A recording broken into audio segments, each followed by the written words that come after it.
អង្គចានរាជាសោយទីបង្គត់ទៅព្រះរាជបុត្ររបស់ព្រះអង្គដែលជាមហាឧបរាជបានឡើងសោយរាជស្នងនៅរាជធានីលង្វែកដោយមានព្រះនាមក្នុងរាជថាព្រះបាទសម្ដេចព្រះរាជអង្គការព្រះបរមិន្ទោបរមរាជាធិរាជព្រះបរមិន្ទោបរមរាជាធិរាជមិនខុសពីព្រះបិតាព្រះអង្គគឺព្រះចានរាជាឡើយទ្រង់ជាព្រះមហាក្សត្រទឹកដ៏អង់អាចក្លាហានព្រះអង្គទ្រង់បានបន្តស្នាប្រហ័សព្រះបិតាព្រះអង្គដោយបានវាយទាមទារយកមកវិញនៅខេត្តខ្មែរមួយចំនួនភាគខាងលិចដែលសៀមបានប្លន់យកទៅនោះជាច្រើនលើកគឺម្ដងនៅឆ្នាំ1568ខ្មែរលើកទ័ពប្រមាណ 20000 នាក់ទៅវាយក្រុងស្រីអយុធ្យាតែវាយមិនបានមួយលើកនៅឆ្នាំ1570គឺឆ្លៀតពេលដែលស្ដេចភូមាបានលើកទ័ពមកលុកលុយប្រទេសសៀមដាក់ជាចំណុះភូមាទ័ពខ្មែរក៏ចូលវាយហើយយកបានខេត្តនគររាជសីមាមកវិញហើយដាក់មន្ត្រីខ្មែរឲ្យកាន់កាប់នៅទីនោះមួយលើកទៀតគឺនៅឆ្នាំ1574ឆ្លៀតពេលដែលសៀមលើកទ័ពទៅជួយភូមាដោយបង្ខំដើម្បីវាយយកប្រទេសលាវទ័ពខ្មែរក៏បានចូលវាយក្រុងអយុធ្យាប្រទេសសៀមម្ដងទៀតហើយពេលនោះខ្មែរបានវាយរំដោះយកបានខេត្តភាគខាងលិចរបស់ខ្លួនមកវិញមួយចំនួនចាប់ពីពេលនោះមកដោយមានការគៀបសង្កត់ពីប្រទេសភូមាផងនិងពីប្រទេសខ្មែរយ៉ាងខ្លាំងក្លាពេកផងព្រះមហាធម្មរាជាស្ដេចសៀមត្រូវបង្ខំចិត្តទទួលធ្វើសិទ្ធិសញ្ញាចងស្ពានមេត្រីជាមួយខ្មែរនៅក្នុងឆ្នាំ1574នោះដោយព្រមប្រគល់ថ្វាយព្រះមហាក្សត្រខ្មែរនៅខេត្តនគររាជសីមាបច្ចឹមបុរីច័ន្ទបុរីហើយធ្វើព្រះរាជពិធីសច្ចសញ្ញាព្រះរាជមេត្រីនិងបោះគោលសីមាត្រង់តំបន់រអាងសេឡាខេត្តស្រះកែវ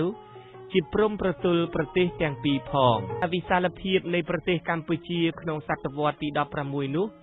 មានភាពទូលំទូលាយបង្គួរគឺខាងត្បូងទល់សមុទ្រខាងកើតទល់នឹងប្រទេសចម្ប៉ាឯខាងលិចខេត្តនគររាជសីមាសង្គាសគោកខណ្ឌស៊ីសាកេតបច្ចឹមបុរីច័ន្ទបុរីត្រាតរយងលក្ខនឹងលក្ខនៅជារបស់ខ្មែរទាំងអស់ទៀតនៅក្នុងរាជរបស់ព្រះបាទបរមិន្ទោបរមរាជានេះ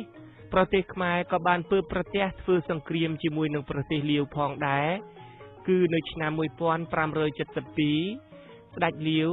បើតាមឯកសារខ្មែរថាព្រះនាមព្រះចៅស៊ីសត្តនីគណៈហុកបានបបួលស្ដេចខ្មែរភ្នាល់ភ្ជុលដំរី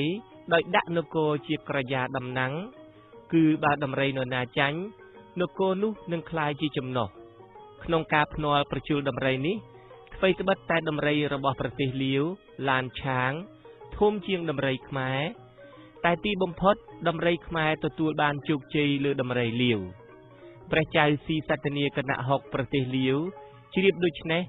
ទ្រង់ខ្ញាល់ជាខ្លាំងហើយក៏លើកទ័ពយ៉ាងធំតាមផ្លូវគោកផងតាមផ្លូវទឹកផងចុះមកវាយនគរកម្ពុជាប៉ុន្តែនៅទីបំផុតទ័ពដ៏ធំទាំងពីររបស់លាវនេះគឺទ័ពជើងគោកមកពើប្រទះច្បាំងគ្នានៅខេត្តអាសន្ទុកឯទ័ពជើងទឹកច្បាំងគ្នានៅចម្ងាយប្រមាណ35គីឡូម៉ែត្រពីខាងជើងភ្នំពេញនោះត្រូវទទួលបរាជ័យបែកទ័ពរត់ខ្ចាត់ខ្ចាយថយក្រោយទៅវិញអស់ក្នុងសង្គ្រាមនេះខ្មែរចាប់បានលាវធ្វើជាឆ្លើយសឹកជាច្រើនហើយចាត់ឲ្យទៅនៅខេត្តខាងត្បូងខ្លះខេត្តខាងលិចខ្លះហើយខ្លះទៀតទៅនៅខេត្តគោកសេះត្រង់តំបន់ដែលព្រះបាទបរមិន្ទោបរមរាជាទ្រង់ប្រទានឈ្មោះថា